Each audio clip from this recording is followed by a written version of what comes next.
Good evening. You're watching and listening to Southeastern 16 presented by FanDuel. I'm Chris Lee, joined by Jay Greeson. We're going to hit the just ended midday stretch of games in the SEC. Oklahoma has just gone to Tuscaloosa and upset Alabama, which makes for some very interesting stuff in terms of the playoff.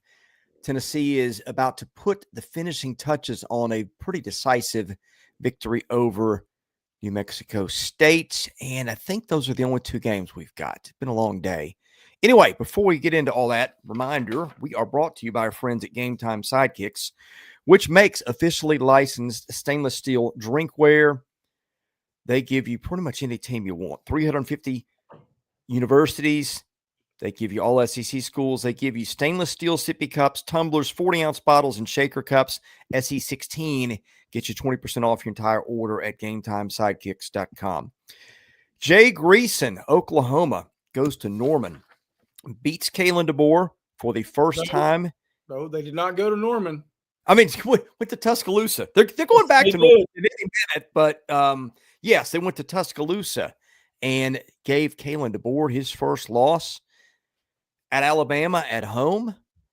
Congrats to the Sooners, who go down and really flip the script on Alabama with the way they won the game. Alabama almost never commits turnovers. Oklahoma's style defensively is not to force them. Guess what happened? Alabama committed 3 huge turnovers, including an Eli Bowen pick 6. Couldn't really get the running game going. And Oklahoma comes in with defense and special teams, including Tate Sandell, and pulls an upset that really is going to make the playoff picture probably murkier than it was entering today, to be honest. Yeah, there are a whole lot of people in Grapevine, Texas, in that little room where they allege that they're watching games, and even though they don't let us in and they have no transparency, they just ordered a round of whatever shot they want. They just ordered 2 because this now just became murky as hell. Yeah. I mean, A&M's undefeated. Alabama now has 2 losses. One of them is going to be head-to-head at home against another potential 2-loss team. The other is going to be against a ACC team that has crapped its pants for the last 2 months, and they may get to Atlanta. I mean, so the unknowns about all of this. And look, man, not to get too sidetracked here or off the rails, because there's a whole lot of directions I can go off the rails, including Greg McElroy never needs to call another Alabama football game ever. And I say that knowing what I do for a living and holding a cup with an AU logo on it. But I am fully transparent. But we'll get into that if we have time. I think you buried the lead a little bit in the fact that Oklahoma went on the road relying on its defense without its best defensive player. R. Mason Thomas. Yeah. Oh, that's great call. Yeah. Great call. And they showed up and showed out and made Ty Simpson look uncomfortable, which no one else has done. No one. Well, to be fair, Alabama's offense has been slipping for a few weeks. It just hadn't mattered yet.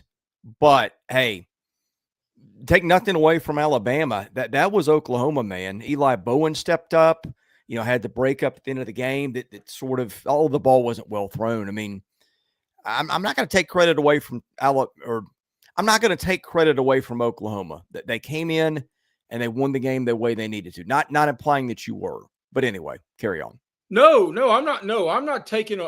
I'm giving all the credit to Oklahoma. Yeah, I think that is, and Salty earlier in the chat threw out a great question, bigger picture that we may have to get into sometime next week about how much does Dabo miss Tony Elliott and Brent Venables, considering the dumpster fire filled with dirty diapers stuffed with Indian food that Clemson has now become. But hey, Oklahoma showed up with a defense. They said, we're going to let the defense win the game. All right. Bigger picture. There's been strange occurrences across football.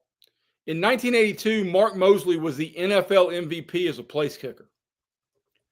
I believe I could make an argument that Oklahoma's kicker is the SEC Player of the Year. By the way, Chuck, nobody's taking credit away from Oklahoma. I don't know what got said that got misconstrued. That's precisely the point we're not trying to make. No. Oklahoma won it in a different way than it usually wins, was what we were saying. Oklahoma just gets stops. It doesn't force turnovers. Alabama doesn't turn the ball over. Oklahoma won this thing today with big defensive plays at the right time, and the kicker, who's you mentioned, who is elite. I mean, look at it. Look at it. All right. Here is the value of a place kicker. What is the greatest dynasty we've ever seen in the NFL at the highest level of this, which is now magnified as college programs are trying to be dynasties? Yeah. It, of course, is the Patriots. The Patriots are forever known for Brady and Belichick. They were the longest tenured dudes over the course of that dynasty. Do you know who the second longest tenured dude was? Adam Vinatieri? The kicker. Yeah. And then the third longest tenured dude was the kicker from Memphis, whose name just flew out of my head, who replaced Vinatieri when he went to Indianapolis, and then he spent the next decade there. Yeah. You find a kicker you can trust, it's like finding a spouse you can trust. Yeah. You embrace them, and God, I mean, you know you're forever better for it. And Oklahoma has that guy, and I don't even give a damn if he's wearing bikini bottoms out there. I mean, hey, for God's sakes, I can see his pulse. I mean, you look at his thigh muscle, and you can check his pulse by watching it on TV. I think he should just go full on biker shorts and just paint the stripes down the side just to mess with all of us. Well, forget biker shorts. I think he should come out there in skivvies.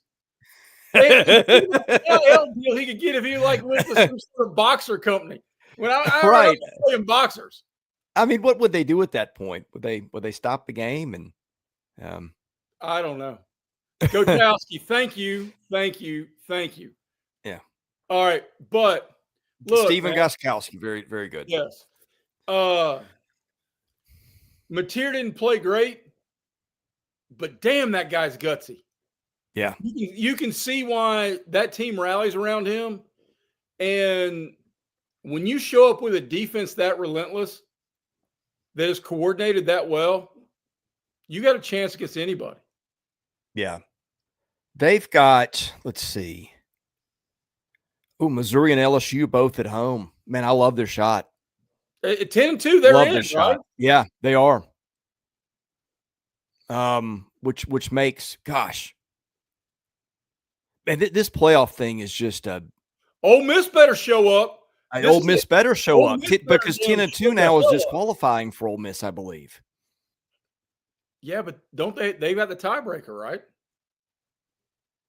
For what? Against Oklahoma. Well, yeah. I mean, that. Hey, gosh, I mean, there's so much right now. Chinese trigonometry written in Greek Latin. I mean, yes, it is.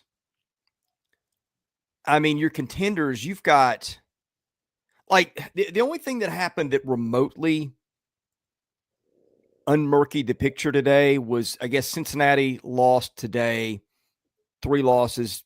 They're not going to factor in now. And then Louisville losing last night. Everything else that could in South Florida. But I mean, the group of 5 was probably only getting one anyway. Right. Now it's probably James Madison. I mean, depending on what the ACC does. But yeah, I mean, the playoff picture just got, I mean, upsetness is coming our way because it is so tight right now. You're going to have a beauty pageant of 10-2 teams, I think, at the end of this thing. Well, all of those teams that are angling for 10-2 are now about to go into their greatest version of whatever Larry Munson impression they want to do. Hunker down, you silver britches. Run, Lindsay, run. It's raining sugar from the sky. It doesn't matter. I know them all. That's where I grew up. So, but they need Georgia to beat Texas. They got to get Texas out of the picture because the spinning circle, if you're Vandy, you need Texas out. If you're Oklahoma, you need Texas out. If you're Ole Miss and you want some leeway, you need Texas out. So, and this is not bad-mouthing Texas. I don't give a damn who wins the game. I actually have money on Georgia, but I don't really care. Look, I've got money on Georgia, but I had money on Alabama. So the way I'm expecting this game to go is Texas, and the way this day is gone is Texas is going to win by 2 touchdowns. So I'm just talking about in terms of clarity. And somebody asked, can the SEC get 5? Yes. Yeah, absolutely. After today, 5. Now Alabama's got Eastern. Alabama's got Eastern, and that Auburn game all of a sudden is going to be spicy. Man, and Auburn beating Alabama. Can you imagine? Like the heat on Kalen DeBoer at that point, among other things.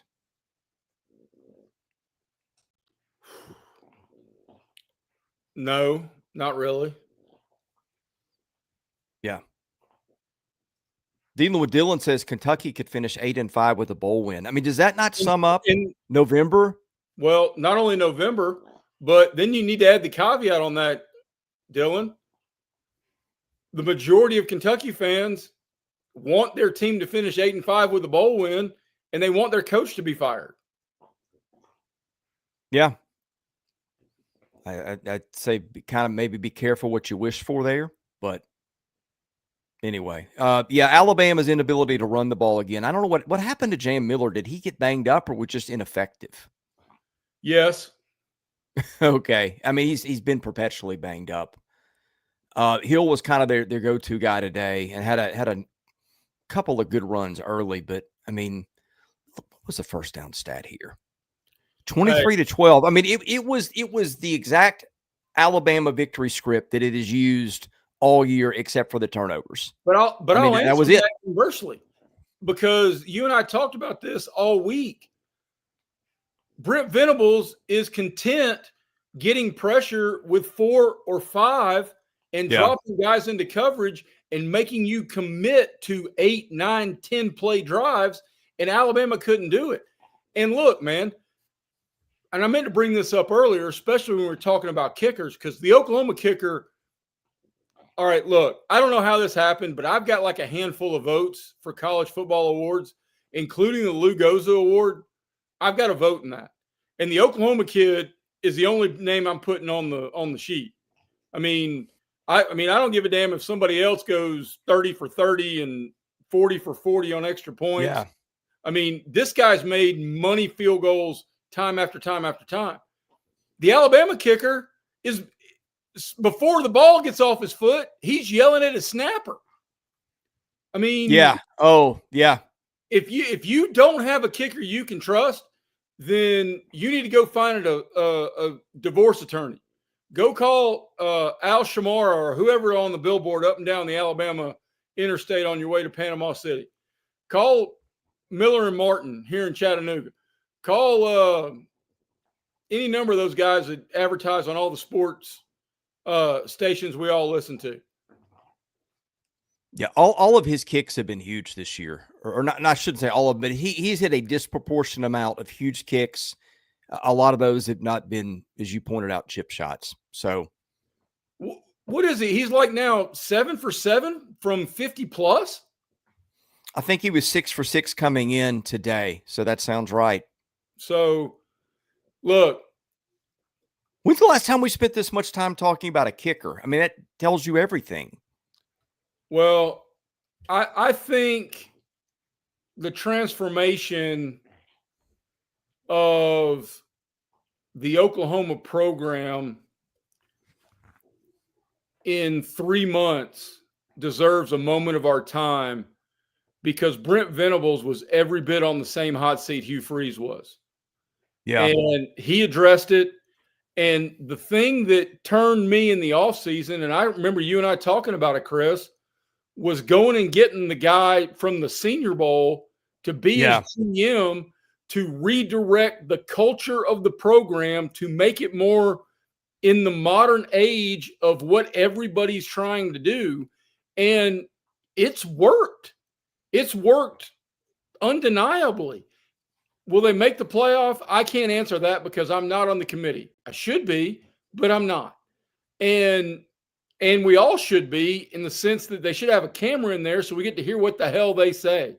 So, but what Brent Venables has done and the money he's raised and the NIL he's created has made Oklahoma, look, anybody who wants to deny Oklahoma is one of the real blue bloods of this sport, then you don't know the history of the sport. But more than Florida, more than LSU, more than my Auburn Tigers, more than, I mean, look, Oklahoma is a top 6 or 8 program nationally. And that's all time. That's not in the last 50 years. That's all time. So Brent Venables has them pointed to return to that. We have bandied about a number of coaches for Coach of the Year. I don't think Brent Venables has ever come up at any point, but let's rewind this season a little bit, okay? They're 3-0. They're playing Auburn, and I believe that's the game where he breaks his hand, correct? Yes, and he finished it. Mateer breaks his hand, not Venables, but Mateer. Right. So then they go to Kent. Let's see. They don't go to Kent State. They play Kent State. I think that's the game he sat out. Yeah, because they were doing surgery, then a bye week, and then they go to Texas, or they go to not go to Texas. They go to Dallas to play Dallas, yeah. And they get beat pretty decisively. Punt return late breaks it open. Since that point in time, they're playing with their backs against the wall, really can't afford to lose much more. Your quarterback's in limbo. All they've done, beat South Carolina, lost a close one at Ole Miss where they're back against the wall again, then go to Tennessee and win, and then go to Alabama and win. I mean, super, super impressive. And we talked about it going into Red River. It felt like, I mean, there's going to be, when the politicking season comes, and it's coming, where all these coaches are going to stand on a podium and start angling for their resumes and their teams being in the conversation. It's hard. It's impossible to deny that, yes, Texas beat Oklahoma by multiple touchdowns, but it was with their starting quarterback and their most important offensive player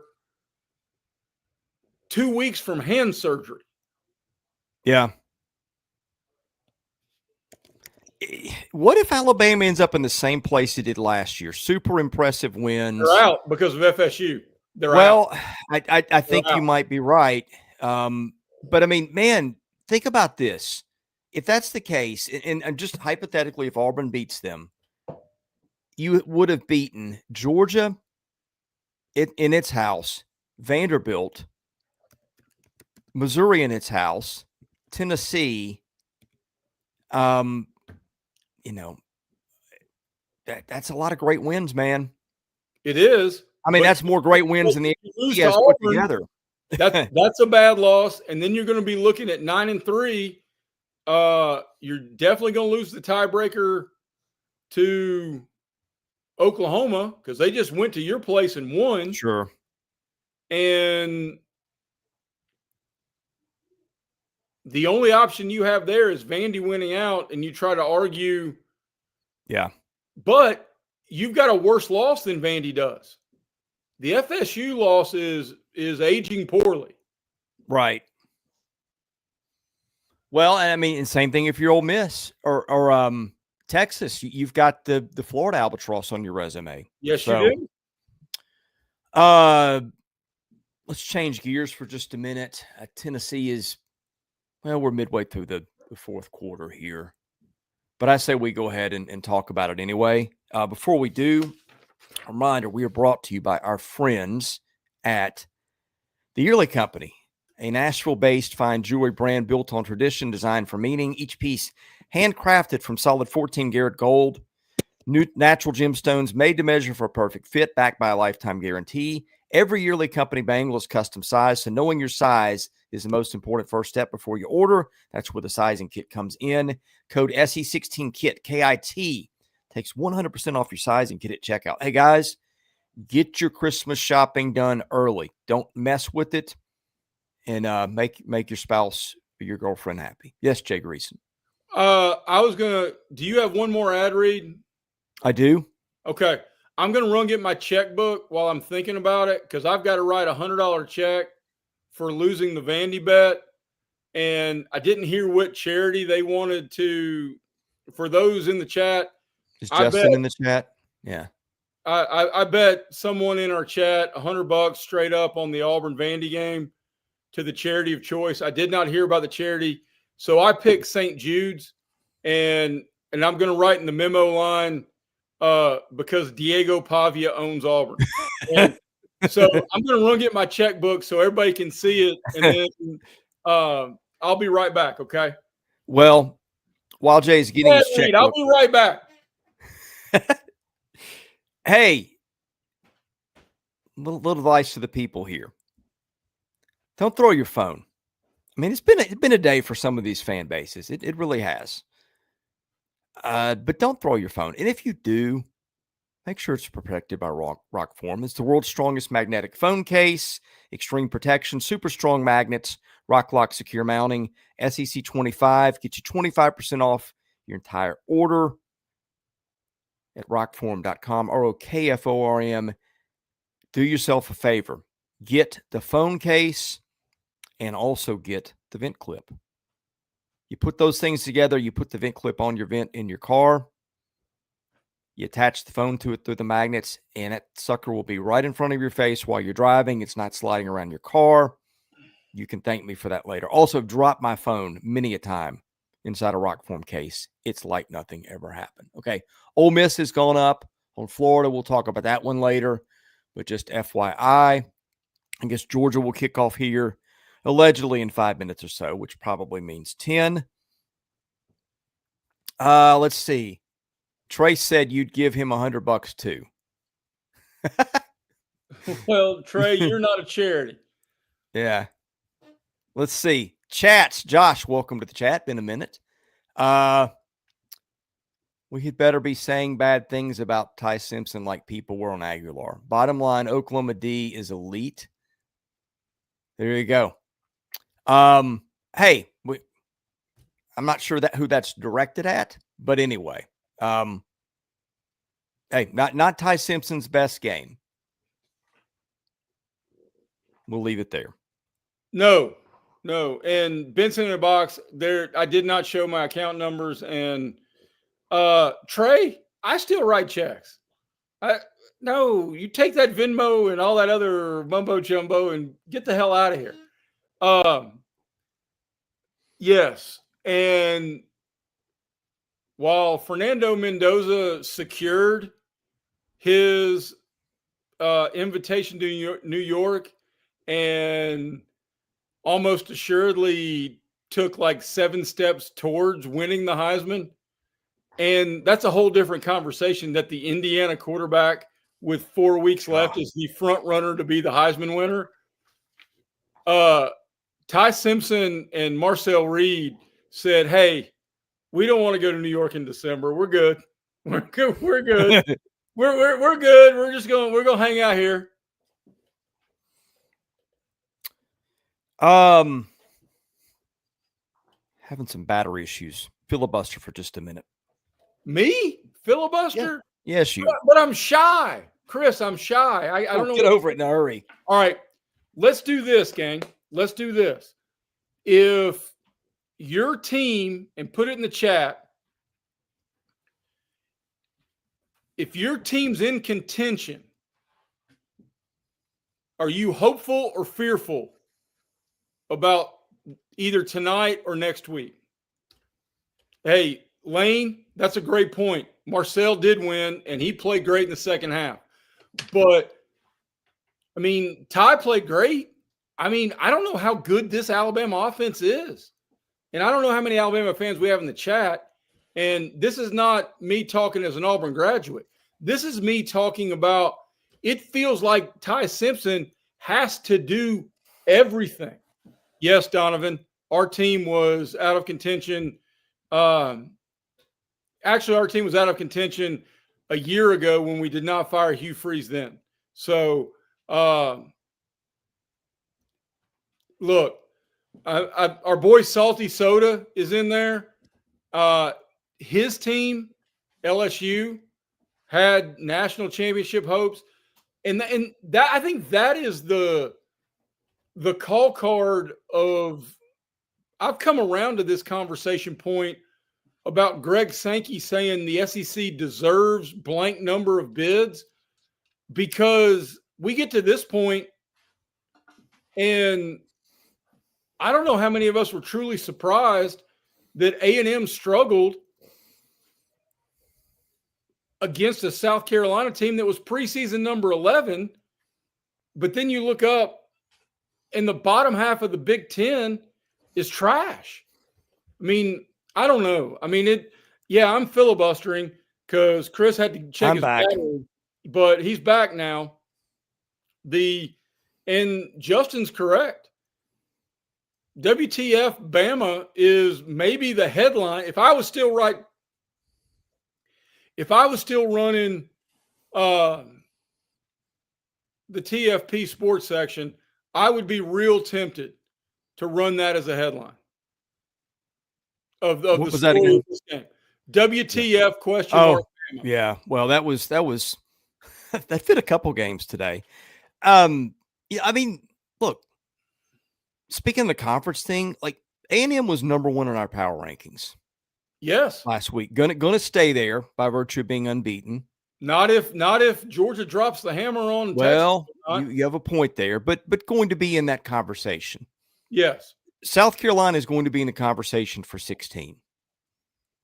And you had the worst team in the league go to the best team in the league, if you want to frame it that way, and need a miracle for the best team to win. I mean, that's just the SEC. I know some weeks it doesn't look great, but what you have are teams with so much talent, so many NFL guys, that if you show up on the wrong day against the wrong team, anything can happen. And that's what we're seeing. Well, we're seeing that. And Josh just brought up a great call. And I'm about to expand on it because I've seen a couple people throw out Oklahoma winning is horrible for Vanderbilt. True. I'm real curious how deep the conspiracy theorists are going to run with how many blue bloods the committee is going to try to angle for this thing. Gosh, if Southern Cal beats Oregon, you're going to have a real mess. And where is that game? Because is that game next week? It is, and it's in Oregon. I mean, Oregon wins, and then you've probably settled that. You have, but Notre Dame stomping a mud hole in Pitt today. Yeah.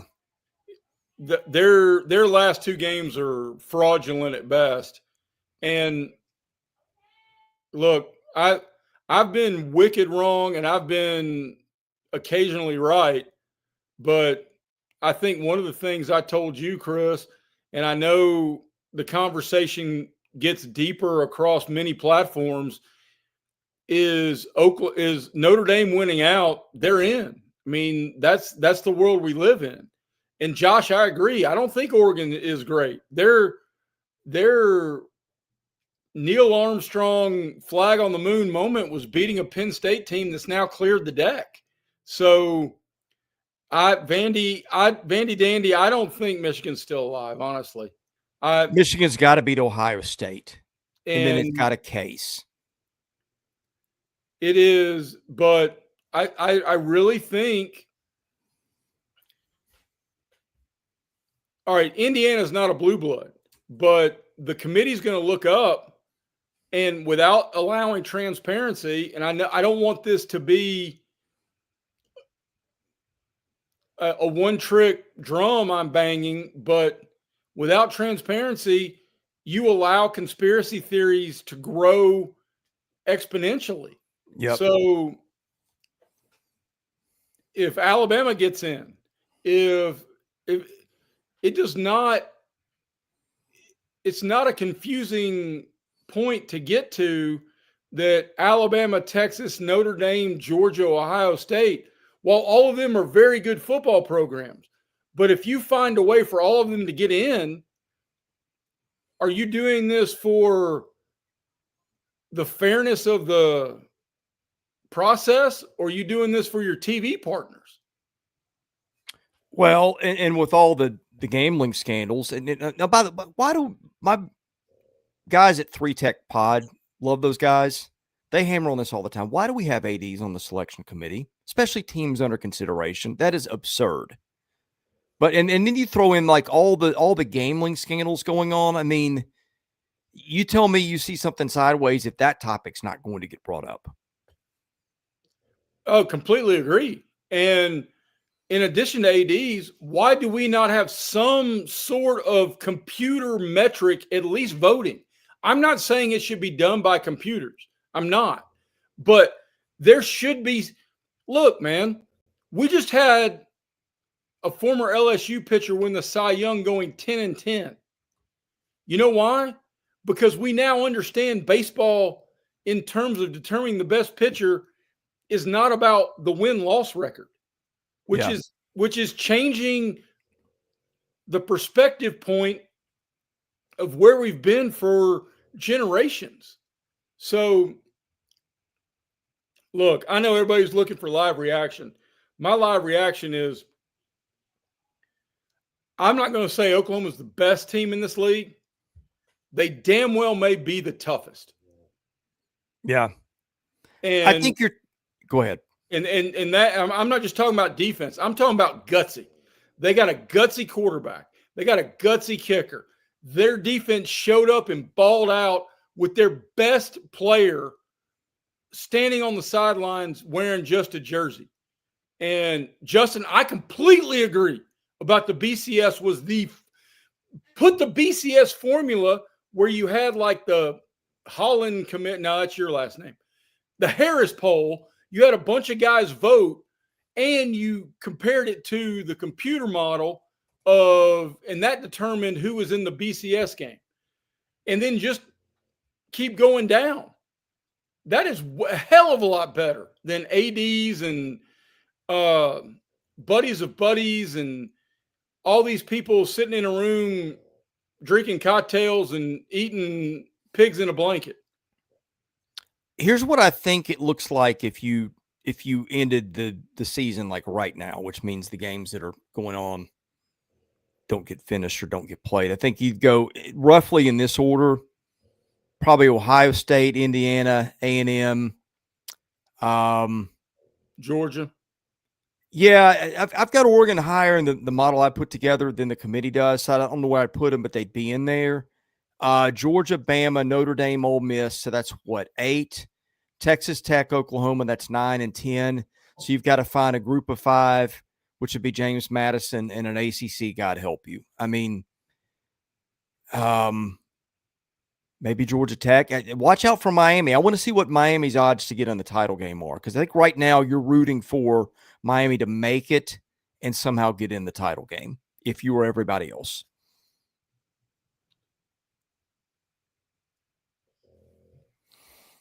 Anyway.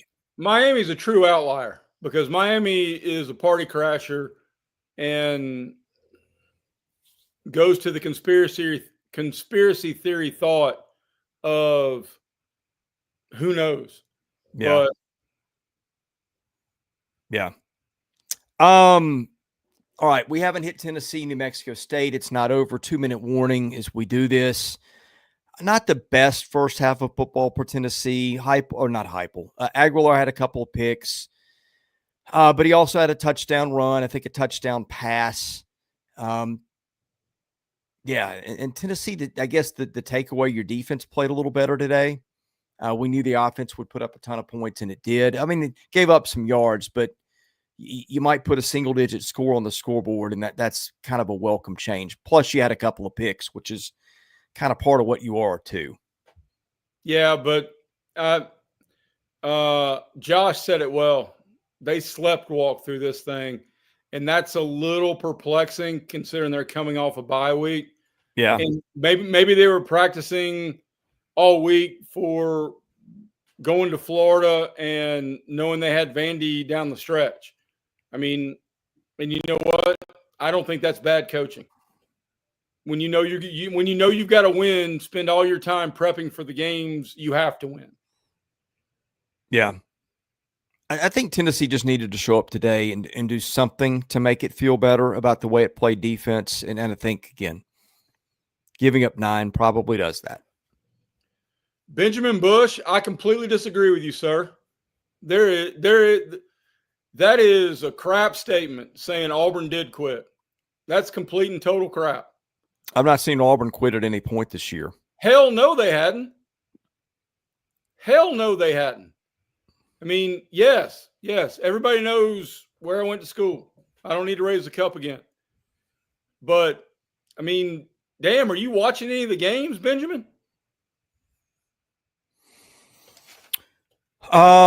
Anything on Tennessee, New Mexico State, because I want to get to watching Georgia here in a minute. Florida already down 10-0 to Ole Miss, which is pretty much the way we thought it would happen. Yeah. Now, what's your biggest takeaway from the 2 windows? It's got to be other than Oklahoma, because Oklahoma, I mean, tonight when we reconvene in the early morning hours when you make me really groggy going to church in the morning, we're going to have to, like, when we do gold medal stand, silver medal stand, bronze medal stand, we may have to take Oklahoma off the platform. We may just say, okay, Oklahoma is universally the gold medal, and then everybody else has to compete for gold medal. Yeah, I mean, it's up to you, Texas, because that's your gold medalist right now. I mean, the biggest takeaway from today is Oklahoma just made everything super interesting. Well, you could still have, let me count this. You could still have Georgia, teams that get 10 wins exiting the regular season. Georgia,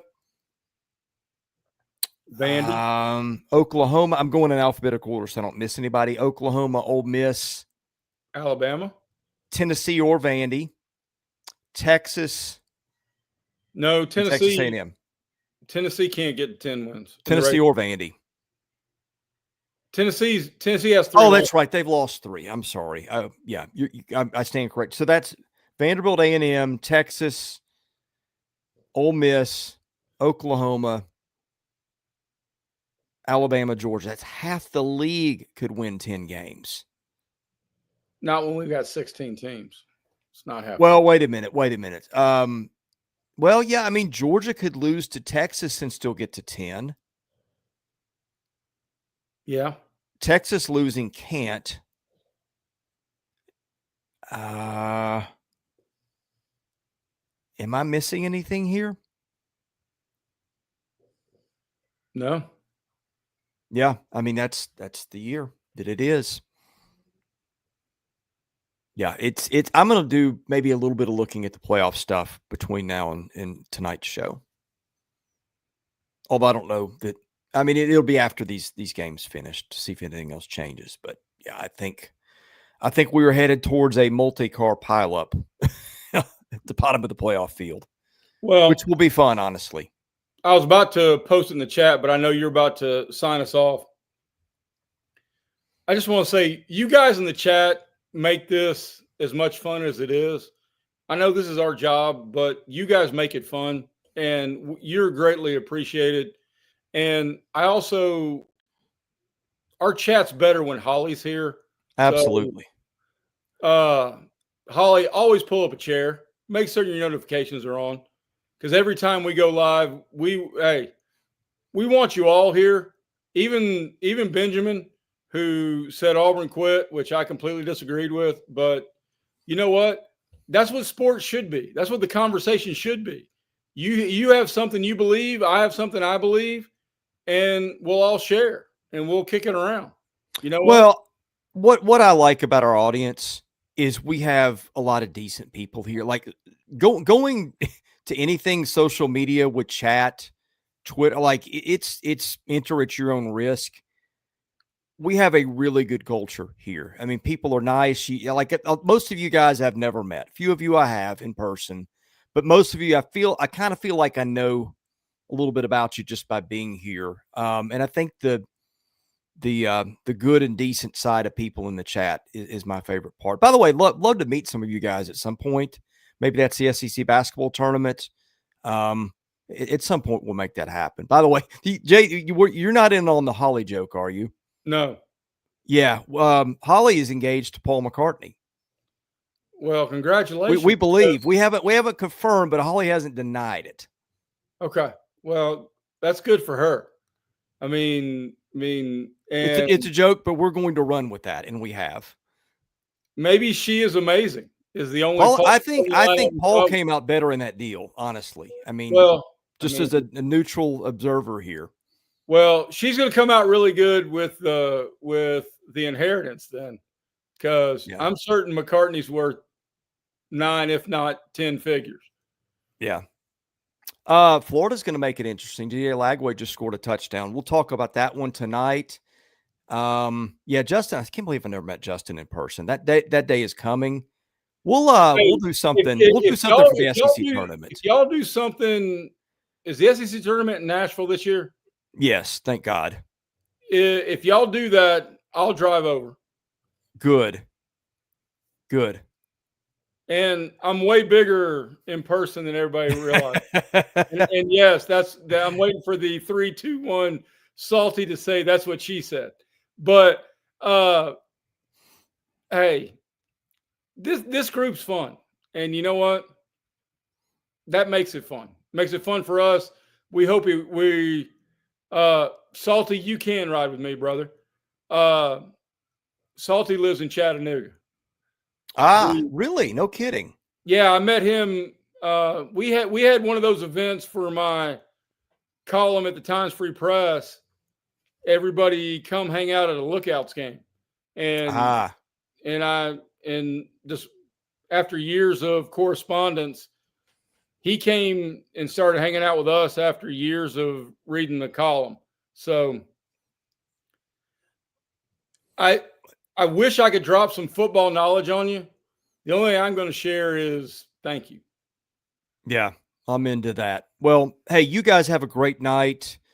Jay and I are going to get back at it tonight with the wrap up. We both do early church. I'm taking my son to a Titans game tomorrow. Got free tickets. You could argue that's a treat or punishment either way. Well, it makes me think of the Louis Broussard story where he and his buddy, he had a bunch of buddies come in town, and he called Georgia Tech because he was living in Atlanta and said, "Hey, I got some friends coming to town. What time's kickoff today?" And he said, "How many people you got?" We've got 8. And he goes, "What time do you want kickoff to be?"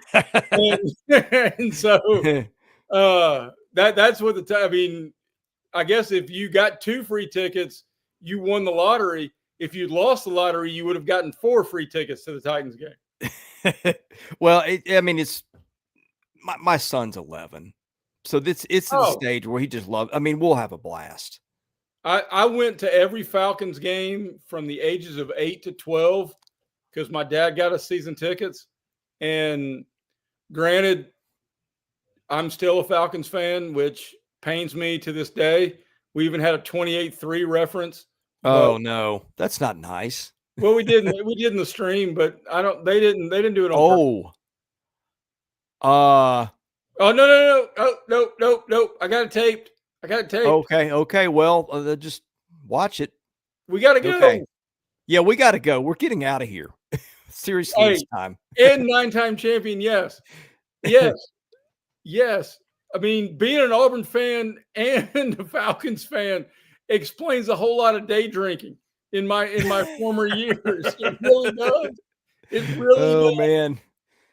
Man. See y'all at midnight. Yeah, we'll be here. I thank you guys for watching. Have a great rest of your night. For Jay Greeson, I'm Chris Lee. You've been watching Southeastern 16 presented by FanDuel.